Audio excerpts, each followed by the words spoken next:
Praise the lord.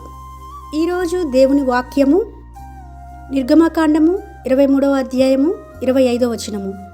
నీ ఆహారమును నీ పానమును దీవించును. ఇక్కడ 25వ వచనం మొదటి నుంచి చదువుకుంటూ వస్తే, నీ దేవుడని యెహోవానే సేవింపవలెను, అప్పుడు ఆయన నీ ఆహారమును నీ పానమును దీవించును అని ఉంటుంది. మనం ఎప్పుడైతే దేవుణ్ణి సేవించేవారిగా ఉంటామో అప్పుడు మాత్రమే ఈ ఆశీర్వాదము మన మీదకి వస్తుంది, ఈ దీవెన మన మీదకి వస్తుంది. ఆయన మన ఆహారమును మన పానమును దీవించాలంటే మనం ఆయన సేవించేవారిగా ఉండాలి. అలా ఉన్నప్పుడు మాత్రమే ఈ వాగ్దానము మన జీవితాలలో నెరవేర్చబడుతుంది. అనేక సందర్భాలలో మనము దేవుని సేవించిన వారిగానే ఉంటాము, కానీ కొన్ని అది వస్తువులు కావచ్చు, మనుషులు కావచ్చు, ఏదైనా సరే దేవుని కంటే ఎక్కువగా ఎంచుతూ ఉంటాము.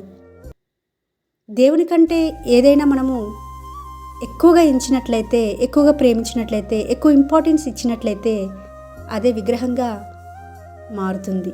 దాన్ని మనం సేవిస్తున్నామని అర్థం.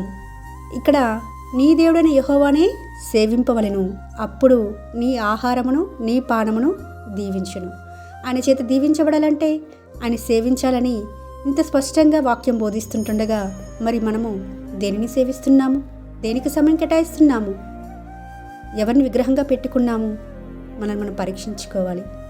దేవుడైతే మరి ప్రతిదీ గమనిస్తూ ఉంటాడు కదండి. ఆయనకు మరుగైనదంటూ ఏమీ లేదు కదండి. హృదయాంతరంగములను ఎరిగిన దేవుడు, హృదయ రహస్యములన్నిటినీ ఎరిగిన దేవుడు.